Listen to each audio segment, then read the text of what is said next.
What's going on, everyone? So I do not know what wait, time out. Let me turn my air conditioner off. Okay, so I'm adding this in. I think I should have added this at the beginning, but I'm technically like at the end of my recording. This is going to be tips for people who are new to Whatnot, maybe who have not started, for anybody who is interested, and not really even tips, that's the wrong word. It's just eye openers or acknowledgments of some of the potential negative sides of Whatnot that you may want to consider before going all in, or before putting too much time, investing too much money or effort into this platform. If you've already been on this platform for a while, then just let me know if you agree or disagree with any of the things that I said. Then that, leave the comments down below. But really, I'm just kind of trying to just give people, I hate to say warning, because that sounds so like bum bum bum, because I love Whatnot. I do. I am pro Whatnot. I do really enjoy it.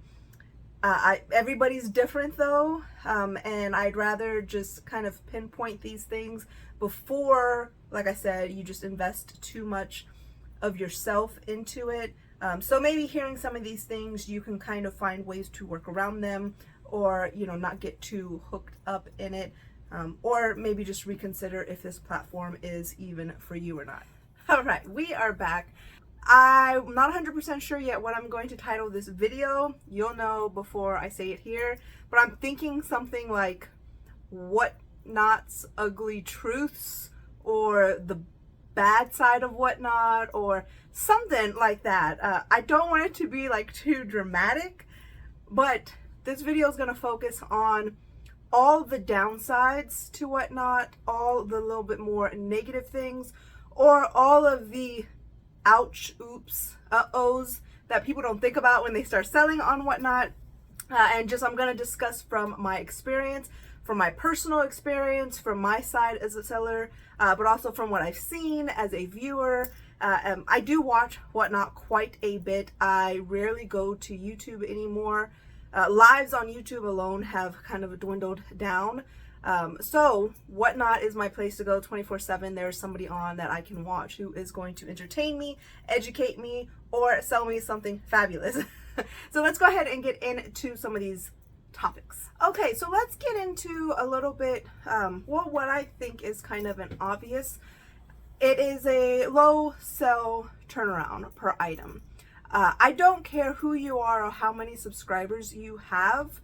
You are not going to sell items on average for more than you would on a platform like eBay or Amazon, or maybe even Poshmark, Grail, Mercari, certain platforms like that. But it's a low sell turnaround. So unless your game plan is bulk and quick flips, quick turnaround, high inventory rate, this may only be a platform that you can come to and sell off the remaining of your stuff, some old stuff, some transitioning pieces. If you're used to be a clothing seller, but now you're only doing shoes, whatever it might be, and you're trying to get rid of inventory, or you just want to have a couple of shows a month. Maybe you go through inventory once every month for your regular business, and now you have Whatnot, and so at the end of every month on Whatnot, you want to just kind of get rid of whatever you have and do like a variety show.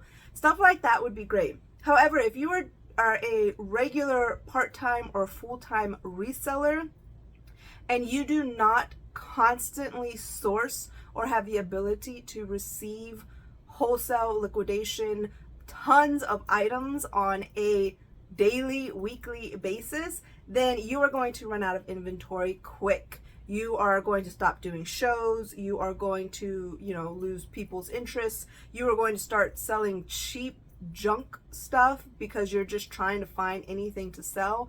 So you really need to have in mind constant inventory. So, what do you do when you sell out of all your stuff? Do you have places other than regular Goodwills, other than mom and pop thrift stores, that you can go and source at? Yard sales, garage sales, those aren't all year round. Maybe in Texas, if you live somewhere like myself, there are tons of garage sales all year round, but big bulk of yard sales that you can go to constantly, no, they're not going to be available. So you need to find places, like I said, that you can buy good, inexpensive, but good quality liquidation, wholesale, where you can do house cleanouts, maybe where you can do estate sale buyouts, the Goodwill bins, the Amazon return bins, any of these items or any of these places where you can buy items like 20, 30, 40, 50 items a visit. That's what you really need to be focusing on. That being said, let's kind of transition into the time kill factor. You can find yourself wasting a lot of time on Whatnot. You may tell yourself you're sourcing, that you're finding sellers that are selling inexpensive items that you could resell back on Whatnot, on eBay, Poshmark. At the end of the day though, unless you found that holy grail seller where you can just bundle up a lot of items from and make purchases and you know that they sell on a weekly basis, going through all of these channels, all of these sellers that are selling, it does waste a lot of time. And then you find yourself getting entertained more than actually working. So just be careful of that, because I have noticed so many people who have really given up temporarily, maybe temporarily, on eBay, on Poshmark, on Mercari, on Facebook Marketplace, because they're in love with Whatnot. It's crack, right? It's like, it's very addictive right now. And so they're not doing other things. And that was me for a little while. I did take a very good break. Probably after about 2.5 months in, I got that little bit of like okay, I need to chill out. I need to stop buying so much stuff. I need to stop watching all the shows. It's hard though, because Whatnot is a networking social media app. It is a streamers app where you can sell stuff. So you get caught up in the friends, the networking, the socializing, the having fun. And it is a balance as well, because if you're never on the app socializing at all, you are not going to grow followers, you're not going to gain supporters. So you do have to have some level of entertainment, and that goes the same way when you're actually selling. If you're showing your face and you're showing the items, the hats, the shirts, the shoes, whatever it is that you might be selling that you need to kind of hold and display, make it easy. Even if you're doing trading cards, or if you're doing, patches or postcards, and you have your screen on the item, but you have a dual screen as well showing your face, you have to still be some form of entertaining. I'm not saying hyper. We'll get into that in a second, the whole hype beast mentality. I'm not saying you have to be hyper all the time, but you have to be on. So when you list on these other platforms, eBay, Poshmark, Mercari, you can be in a bad mood, you can be angry at the world, you can be happy, you can be hyper, you can be chilled, you can be whatever mood and attitude you want. The buyers do not see who is selling the items. They don't care about your personality at all.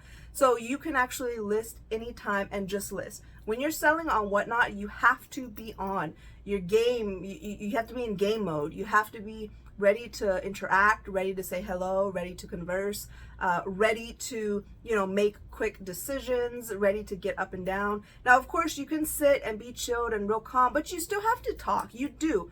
You have to talk to the people. If you want to be successful, you have to explain your items, you have to show knowledge, or you have to show entertainment. You just have to give the people a good time.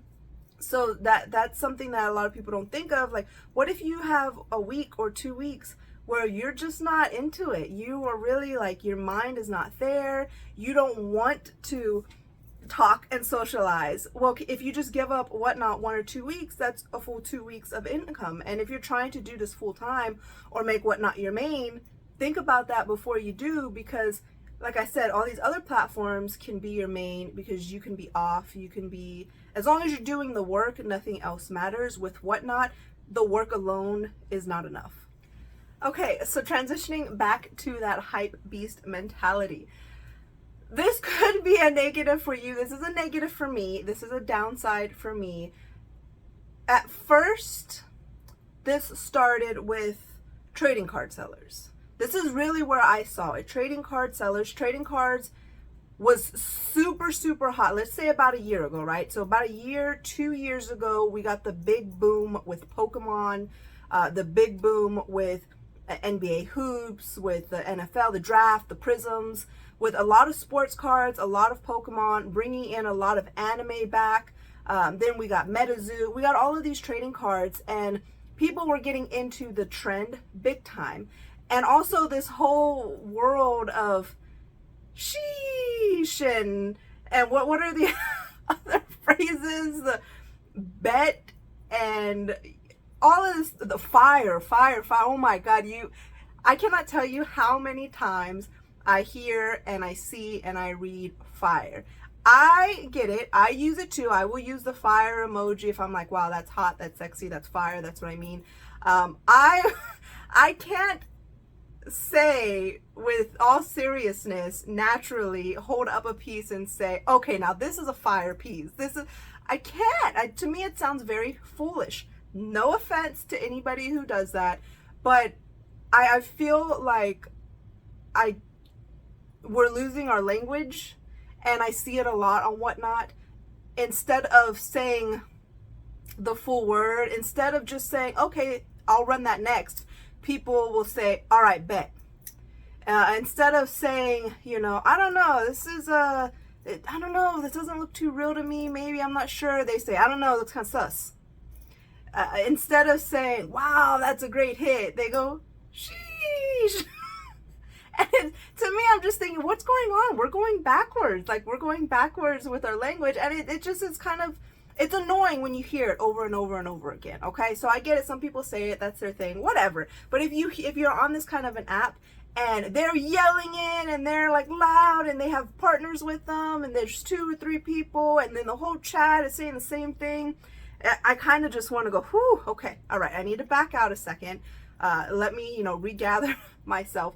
And it does get a little bit annoying. And I feel like the sellers are seeing that and they're just mimicking. So the more that the people are doing it, the more that it's becoming normal. And it used to just be normal with trading cards. Now it's becoming normal everywhere. And it used to be more of a men kind of reactment. And now I'm seeing it from women. So, this whole hype beast mentality has no gender exclusion at this point. All genders and all areas are talking like this, and there is and hey, I have a foul mouth. I use explicit language quite a bit. I can be a little bit risque in the way that I talk. But so many people are trying to use this platform as their primary and or only source of income for their professional business. I can't get behind all of the obnoxious cussing and language and everything, and you're catering to your people, your audience. That's your style of business. I get it. It's a streamer's world. I just don't like it. It's annoying. I think maybe I'm just too old. My mindset is just too old to really get behind this style of socialization. So if I'm in somebody's chat and all they want to do is just talk and talk and talk for 30 minutes and cuss and everything else and not really sell an item, then I will leave because I don't have time for that. That's just me. So if that's not really your mentality either, or if you're going for a little bit more professional place, I feel like Whatnot is becoming less professional and more streamer. So that's just something to keep in mind as well. Of course, you have your people, and you don't have to listen to those people. You don't have to go watch those people. You do have your people who, like I'll say John, Cincinnati Picker. A lot of people know who that is. He holds very professional, entertaining, educational, solid streams constantly. Yes, he has a large social media following, so he has a lot of followers always in his show, and I know they transition from there, but they stay and they buy, not only watch, but they actually buy because of how solid and professional his streams are. That has to do with shipping as well. I have purchased from him before. I've purchased from a lot of people to see how fast that they ship, to see the quality that they ship, to see really how kind of, professional they may or may not be. And I can say, that's just one example. There's a lot of people on here. I'm just using one example that a lot of you may be able to relate to as far as knowing the person. But there's some people, even, okay, Bob Buys, you probably have heard of her, and if you have not, I'm putting both of their channel links down below. You know, you can click if you like. Bob Buys holds a very, very professional yet entertaining stream, very consistent, and it's like the opposite though. She does not get the kind of support that her quality of items, her quality of stream, knowledge, entertainment really deserves. And she's not hype beast. She's not obnoxious. She's not wild and stupid. You know, she actually speaks in a professional and intellectual mannerism. So that kind of sucks, right? Because if she would just change her personality as far as what Whatnot wants, the hype beast, the crazy, the cussing, the then she would probably have a lot more buyers. But it's hard for someone like Bob or myself to fake who you are or to change who you are because of what a platform wants. And with Whatnot, you got to keep that in mind. You might have to, or you can just be like us and just slow and steady and have your small growing and small followers and make your money, what, you know, little profit it might be here and there. And then every now and then you have some good buyers, you have some people who really appreciate what you have to offer and will spend, will pay up. And eventually, you know, we're just growing on this platform. So you just grow at a little bit slower pace. But if you want to grow fast, if you want to be big and you don't have a social media already, then it's up to you if you want to sell out who you are. Okay, now I think this is kind of like my last little negative on it. Like I said at the beginning, you know, I was buying, I was supporting, I was spending because I'm like, well, I can resell, I'm looking for inventory. I really like it, it's cool. Don't get caught up in the money circulation system to where if you are really trying to make this a source of income, you can't buy more than you sell. You can't even buy half of what you sell. And so many people, and I know there are clout chasers, I know there are people just in the moment, I know there are people who want to show support, so hopefully they get support back. I know that there's a lot of reasons why people do what they do, but if you are constantly buying from everybody all the time, you are just wasting money. You have to have self-control in what you buy and how much you buy. Now, if you have a stream and you sell $1,000 in that stream and you want to go and spread some love because people really came through, they supported you, they, you know, bought some high quality items, they spent a lot of money, you know, maybe you're surprised by how much you sold, whatever, then go for it. You know, maybe take $100. That might even be too much for some people, but maybe take $100 if you want from that one stream and then spread that around. But if you're just like in everybody's stream all the time, I love to support first-time streamers. I love it. I think it's just very uplifting. I have noticed though that might give sellers a little bit of a false realization of how things are going to be. Your first stream is usually going to be one of your absolute best streams for anyone who is selling, unless you do zero promotion, you have zero social media, you have zero personality, then, you know, maybe all of your streams aren't going to be that good, or maybe you can grow into it. But for the most part, the first stream is going to be the best. It's going to be the most fun. It's going to have the most people. It's going to be the most uplifting. You're probably going to sell the most for a while, or just on average, you know. So I do like to support first streamers because I like to go in there and say hello. Sometimes I will, if I can, buy something if I like something enough, or if I find something in my size or something cool, or even I'm like, you know what, this can sell for like $30. They're only selling it for $1. Yeah, sure, I'll bid on it. But you can't do that every time, and you can't do it for everyone, and you just can't, or else you're gonna go broke, or else you're gonna see that you're not making any money on Whatnot. So keep that in mind. I had a rule for a whole month. Specifically, I'm not allowed to buy on the weekends. I'm not. So many of my favorite streamers stream on the weekend, and I have to just say no to everybody, and I don't care how much I like something. I have that rule. And something like that is good if you have little self-control like I do. If you're not that good, if you love to shop, whether it's online, if you love to be like in the moment or support your friends. So you have to make rules like that and just keep that in mind, because you know this has to be more of a business for you if this is a source of income. If this is just a fun social media thing, then it can be a streaming platform for you. Go ahead, break even, give stuff away, which let's go ahead and get into that. That's going to be my last little vent negativity session, and then we will wrap up this video. So this tip should have been, maybe, whatever. This tip maybe should have been my starter, is the giveaways. So this is something that I see a lot of new sellers make the mistake. You know, you can call it what it is. You can call it a learning curve, a business expense, an educational opportunity.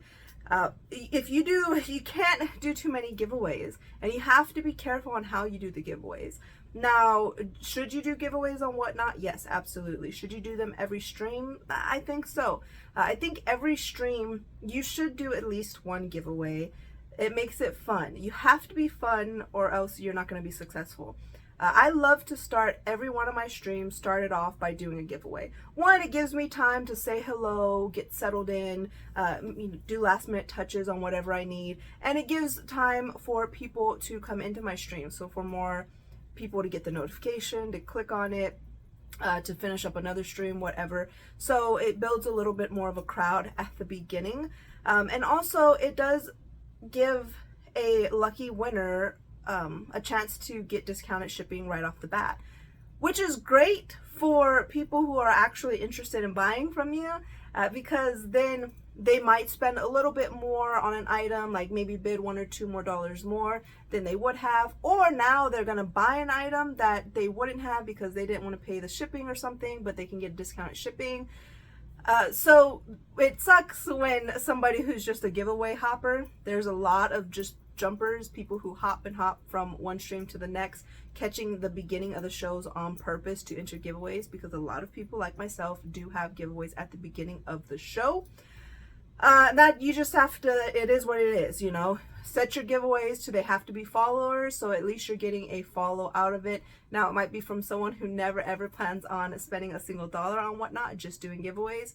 But you got to do it thinking for the people who are there for you. So I do love to have a giveaway at the beginning. Now, if I'm selling just a few items, sometimes I will have just a casual stream where I maybe only have like 10 to 20 items, and I'm not really pushing it. I didn't promote it or anything. I just want to say hello, see if I can, you know, make a few bucks and grow a little bit more followers. And I try to test out different days and different times of the day. Then I will only do that one giveaway. That's it. If I'm having a long show, if I'm going to be on for, you know, 2 hours or so, then I'll probably have about 3. I kind of gauge it 1 giveaway per hour. If I'm doing trading cards, then I might do a couple more giveaways. If things get a little slow, I want people to come in, and then they're trading cards, so it's a little bit more fun for me, and it's kind of just easy to do giveaways. But I see a lot of people who they'll go and buy, you know, gift cards. The new trend is Starbucks gift cards, and people are going and buying $5, $10 Starbucks gift cards, and they're doing 3, 4, 5 giveaways. You have to fight that fine line of making money and being cool. It's the cool thing to do, to have cool giveaways, to have people like you, to have people thank you and praise you and, you know, say all these wonderful things about you. Of course, right? That's a feel-good feeling when you hear that, when people are in there and you grow your show, you know, you have 100 people watching and everybody's having a blast and they love you because you're giving them away free stuff. But then try your next show and don't give away a single thing. And let's see, are all those people still there? Do you still have 100 watchers? Probably not. The moment you finish a giveaway, you're going to drop off. You're going to drop off viewers. So I might start off at 30 viewers. And as soon as the giveaway runs, I'm going to lose about 10 of those viewers. And that's just the way it is. So you can use giveaways in your advantage to bring viewers to your store. Maybe let the giveaway at the beginning, wait a couple minutes, tell people to look at your store if you have items listed, get people excited about what you're going to sell, get people excited about if you have another giveaway coming up later on, if you're doing something fun, if you're having great prices, whatever. Use that moment to talk to everybody in there and hope that maybe you can catch a couple of strays that were planning on leaving, and maybe they'll stick around. But if you go crazy, you do have to pay shipping for every giveaway. So if you're going out and you're buying $10 gift cards, you have to pay shipping on every one of those. And say somebody wins every time that didn't already purchase from you, then that's going to be at minimum of $4 shipping, depending on, you know, how much your giveaway weighs, but we're assuming gift cards. So that's going to be a $4 minimum shipping. If you have 5 giveaways, you're already $20 in the hole. So that's negative $20 that you're basically starting your show off with, plus the money that you spent in the giveaways. And if you're buying 5, let's just even say $5 gift cards, and that's $25 plus 20, you're $45 in the hole. So unless you have some amazing banger items, you don't want to start your business off like that negative unless you have some really, really good stuff and you're really confident that your items are going to bring you a lot of profit. If you have $1, $2, $3 items, then doing a kind of giveaway show like that is probably not in your best interest. So just keep that in mind. So that you don't end your show and you are negative and lost money. All right, guys and gals, thank you so much for watching. I hope you enjoyed this video. It's not like a bashing whatnot at all, but there's good and bad to each platform. And I don't see too many people really talking about the bad who like whatnot. I hear people talk bad things about whatnot who have never been on whatnot, who have never tried whatnot, who aren't sellers on whatnot, never applied to whatnot, really don't know much about it. Yes, those people, they talk bad, they talk negative, they say things, which some things may be true or may have some, you know, play involved. But I felt like it was good for someone like myself who has been selling on whatnot now for 6 months, and who actually really enjoys the platform and who is making it successful, as well as still maintaining eBay and Poshmark. Mercari, I've kind of given up on a little bit. Facebook, I gave up on that a while back. But I am still going strong on eBay and Poshmark. I have not given those up. So I feel like I'm a little bit different to speak on this from a positive side of whatnot, and so hopefully you can see that this is just coming from like genuine my thoughts and beliefs, and in wanting you to take it with a grain of salt, take it for what it is, and help you decide if whatnot is a platform for you or not, or maybe help you see like some of these mistakes that I feel like I made at the beginning or my first couple months on whatnot. Maybe you can try to avoid them, or maybe you don't even think that they're mistakes, or maybe you don't even think that they're negatives or anything to be annoyed about. Then let me know in the comments below. But thank you all so much for watching. I appreciate it. I will see you next time.